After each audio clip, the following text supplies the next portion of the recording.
네, 그래서 이제 3장부터 다시 이어서 이야기를 할 건데, 이 3장에서는 파이라는 개념을 주로 다루게 됩니다. 해가지고 이 줄리오 토노니의 통합정보 이론에서 나오는 개념인데, 이 통합정보 이론이 의식이 이 정보의 양만으로 생기는 게 아니라 이 정보가 얼마나 통합되어 있는가와 관련되어 있다고 봅니다. 그래서 이 컴퓨터 하드디스크랑 뭐 예시를 들자면 엄청난 정보가 저장되어 있긴 하지만 이 컴퓨터 하드디스크에는 의식이 있다고 말하기는 그냥 생각을 해봐도 어렵습니다. 근데 이게 왜 그러냐 하면은 이제 이 정보들이 하나의 통합된 경험으로 묶여있지 않기 때문이다. 이런 식으로 말할 수 있는데, 그래서 이 파이는 이 어떤 시스템이 얼마나 많은 정보를 통합하고 있는지를 나타내는 값입니다.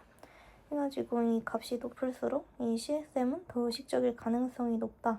이렇게 보는 거죠.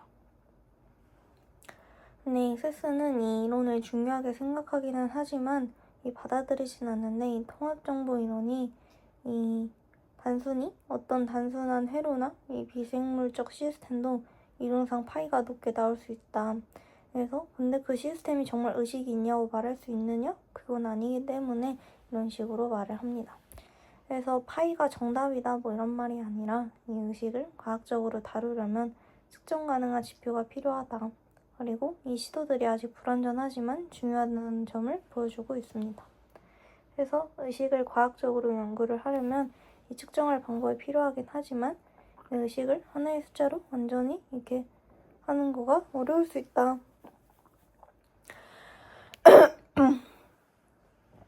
그래서 이거와 관련된 뭐 예시로 좌뇌우뇌도 이야기를 하는데, 좌뇌와 우뇌의 각각의 파이는 이게 높을 수 있지만 그 두 개가 하나로 통합될 때 연결되어 있지 않다면은 결국엔 파이는 0이 된다 하면서 그런 식으로 통합된 정보를 이루어야 된다라는 말을 계속해서 하고 있습니다.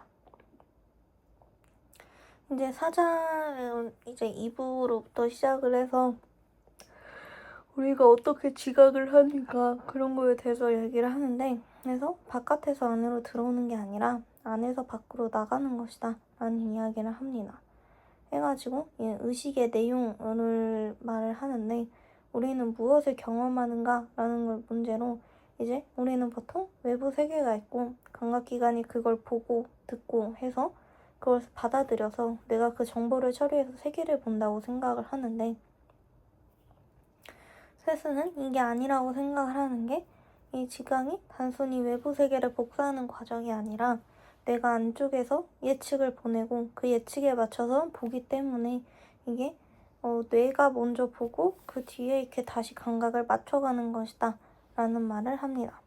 그래서 뇌는 이렇게 수동적으로 세계를 받아들이는 카메라가 아니라 내가 계속해서 이 바깥 세상은 이런 모습일 거다라고 예측을 하고 그 예측을 이제 감각기관에서 들어오는 신호와 비교를 해서 그 예측이 맞으면 지각이 안정되고 틀리면은 의아함을 느끼고 위화감을 느끼는 게 그러한 점이라고 합니다. 그래서 이거를 통제된 환각이라고도 얘기를 하는데, 여기서 환각이라는 말이 이 세상이 가짜다 이런 말이 아니라 우리가 경험하는 세계가 이 외부 세계의 복사본이 아니라 내가 만든 해석이라는 거다. 근데 이 해석이 감각신호에 의해 통제되기 때문에 완전히 제멋대로인 것은 아니다. 그래서 통제된 환각이라는 말을 합니다. 그래서 이제 빨간 사과를 본다고 하면은 이제 외부에는 특정 파장의 빛이 있고 뇌는 그 빛 정보를 바탕으로 빨간 사과라는 경험을 만들어내는데, 이 빨간색이 이 우리가 지각하는 것 그대로 있는 성질이라기보다는 내가 생각을 하고 그로부터 보정으로 만들어내진 경험이라는 것입니다. 그래서 완전히 가짜도 아닌 게 실제 물체와 빛이 그 경험의 원인이 되기도 하니까, 그래서 이 지각은 외부 세계를 그대로 받아들이는 건 아닌데 외부 세계에 조건이 있으니까 어느 정도는 통제되어 있고 그러한 통제된 감각을 내가 안에서부터 만들어내고 감각신호로 조정을 하는 경험이다 라는 그러한 말을 합니다. 이제 5장에서는 이제 확률적으로 추론한다 해서 베이즈 추론에 대한 이야기를 계속해서 말을 하는데, 그래서 이 베이즈 추론이란 게 결국에는 가장 그럴듯한 추론을 여러 사전, 사후 확률 등을 이용을 해서 추론을 하는 것인데, 그래서 뇌는 외부 세계를 직접 알 수가 없다. 해서 눈에는 빛의 패턴만 들어오고, 귀에는 공기의 진동만 들어오고, 이 피부에는 압력이나 온도 변화만 들어오는데, 내가 실제로 해야 할 일들은 이 감각 신호들의 원인을 추론하는 것입니다. 그래서 예를 들어서 이 어두운 방 안에서 길쭉한 물체를 봤다고 하면은 그게 뱀일 수도 있고 밧줄일 수도 있고 하는데, 이 과거의 경험, 현재 상황, 감각 신호 등을 종합을 해서 이 아마 밧줄일 가능성이 높다, 위험할 수 있으니 뱀으로 보는 게 안전하다, 이런 식으로 추론을 한다는 것입니다. 그래서 뇌는 언제나 확실한 답을 아는 게 아니라 불확실한 정보 속에서 가장 그럴듯한 설명을 선택을 한다. 그래서 중요한 개념은 사전 믿음, 감각 증거라고 말을 하는데, 그래서 사전 믿음은 이 과거의 경험과 기대를 말을 하는 것이고, 감각 증거는 지금 들어오는 정보를 말을 해서 이 사전 믿음과 감각 증거를 합쳐서 최종 지각을 만든다고 합니다. 그래서 사람마다 같은 것을 보고도 다르게 느낄 수 있는 게 이 각자의 경험, 이 문화, 기대가 다르기 때문에 배고픈 사람은 음식 냄새에 더 민감하고, 불안한 사람은 그냥 무표정도 적대적으로 볼 수 있고, 하는 것이 이제 내가 항상 확률적 추론을 하고 있기 때문이다, 이 말을 합니다.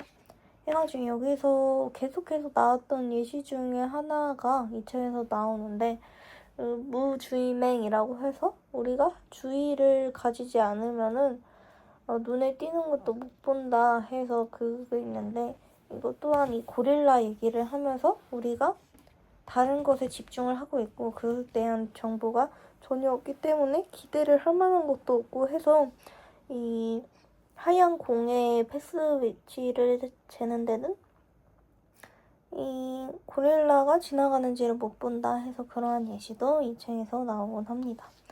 그래서 이 뇌는 세계를 확정적으로 아는 게 아니라 이 불안정한 감각 정보를 바탕으로 가장 그럴듯한 현실을 추론을 한다, 이런 얘기를 합니다. 그래서 6장에서는 이제 관찰자의 몫이라고 해서 이 지각에서의 관찰자의 역할을 강조를 하는데,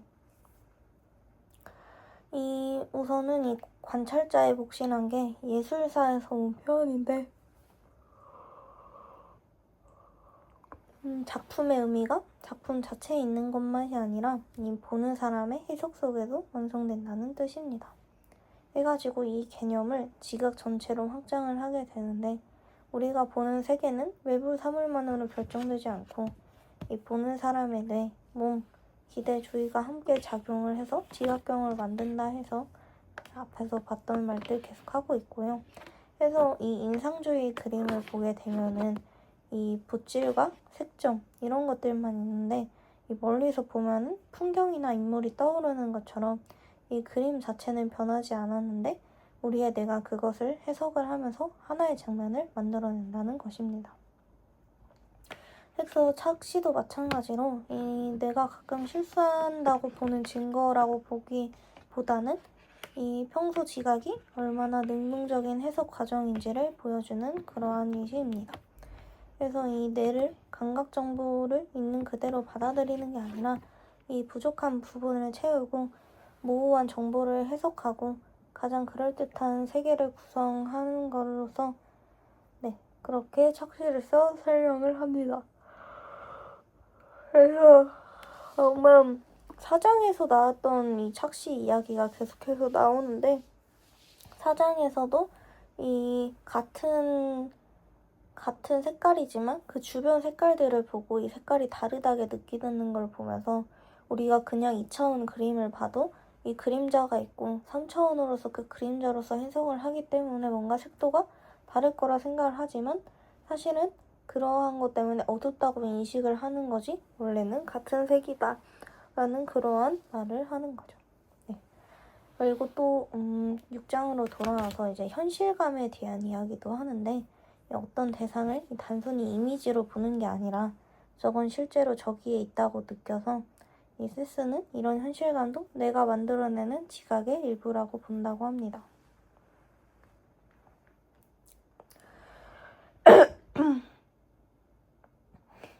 그래서 이 세계가 실제로 존재를 하기 때문에 현실감이 생기는 것도 맞는데 이 현실감 자체는 이 뇌의 능동적 구성의 결과다. 그래서 지각은 대상만의 산물이 아니라 이 보는 사람의 뇌와 몸이 적극적으로 참여해서 완성하는 경험이다. 이런 말을 하고 있습니다. 이제 7장에서는 자아에 대해서 이야기를 하는데 선망에 대해서 이야기를 합니다. 그래서 세스가 이제 자아는 하나의 고정된 실체가 아니라 여러 층으로 이루어진 경험이라고 설명을 하기 시작하는데 이 장의 출발점은 이 선망 같은 상태를 말합니다. 그래서 선망은 의식과 자아감이 혼란스러워지는 상태로 이 사람은 시간과 장소를 헷갈리고 자기 몸이나 주변 상태를 이상하게 여기고 현실과 환각을 구분하기 어려워질 수 있다 해서 설명에 대한 이야기를 합니다. 그래서 이 선망을 중요하게 보는 이유가 우리가 평소에 당연하게 여기는 나라는 감각이 사실은 매우 정교하게 유지되는 구성물이라는 걸 보여주기 때문인데 이 자아가 정말 변하지 않는 단단한 실체라면 이 나의 뇌 상태가 조금 바뀐다고 이게 흔들리면 안 되는데 사실 실제로는 이 마취 아니면 약물, 질병, 정신질환 등에 따라서 자아감이 크게 바뀔 수 있기 때문에 이 자아도 경험을 하는 주체라기보다는 경험 안에서 만들어지는 또 하나의 지각이다 라는 그러한 설명을 합니다. 그래서 우리는 보통 이 뇌가 세상을 본다고 생각을 하지만 이 세상을 보는 경험과 함께 나라는 경험도 만들어진다고 세스는 말을 하고 있습니다. 그래서 자아는 의식의 출발점이 아니라 의식의 내용 중에 하나다. 그래서 자아는 이 고정된 실체가 아니라 뇌와 몸의 상태에 따라서 안정되거나 흔들릴 수도 있는 그러한 의식 경험이다. 그래서 선망으로부터 이 자아가 흔들리니까 그러한 점을 이용해서 자아도 이 의식의 주체가 아니라 그거를 만들어내는 것이다. 그래서 이 내가 된다는 것에 대한 그런 이야기를 좀 더 하고 있습니다.